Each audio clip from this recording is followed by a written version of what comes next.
পারে। সত্যের এক অন্বেষণকারীকে সম্বোধন করে মুসা ইসলাম বলেছেন যে আল্লাহর দরবারে কৃতজ্ঞতা প্রকাশ করো যে তিনি যথাসময়ে সাহায্য করেছেন এবং এই জামাত প্রতিষ্ঠা করেছেন। তাই তোমাদের জন্য সমীচীন হলো তোমাদেরকে যে কৃপায় ধন্য করা হয়েছে তা বিনষ্ট করো না, সম্মানের দৃষ্টিতে দেখো। আর তোমাদেরকে যে সাহায্য সমর্থন দেওয়া হয়েছে তার মূল্যায়ন করো। নিশ্চিতভাবে মনে রেখো, খোদার সাহায্য ছাড়া এবং তিনি যদি কাউকে বলার শক্তি না দেন, পূর্ণ শক্তির সাথে কোনো বিষয় কেউ বর্ণনা করতে পারে না। আল্লাহর সাহায্য ছাড়া প্রমাণাদি হস্তগত হতেই পারে না এবং কেউ বাগ্মিতার সাথে বিষয় বর্ণনা করতে পারে না।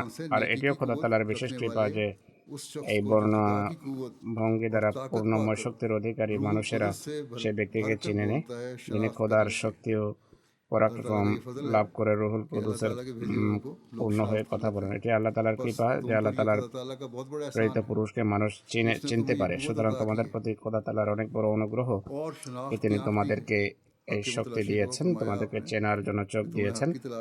সত্যের অন্বেষণকারীকে মুসা ইসলাম বলছেন আল্লাহ তাআলা তোমাদেরকে বুদ্ধি দিয়েছেন। অনেকে এমন আছে যারা নিজেদেরকে আলেম মনে করে কিন্তু সেই বিবেক নেই, বিরোধিতা করে। কিন্তু তোমরা খোদার প্রতি কৃতজ্ঞ হও, খোদা তোমাদেরকে বিবেক দিয়েছেন, বুদ্ধি দিয়েছেন। খোদার অনেক বড় অনুগ্রহ। খোদা যদি কৃপা না করতেন তাহলে যেভাবে অন্যরা পর্দায় আচ্ছন্ন গালি দেয় তোমরাও তাদের মতোই হতে। অতএব যারা গ্রহণ করেছে তারা সৌভাগ্যবান।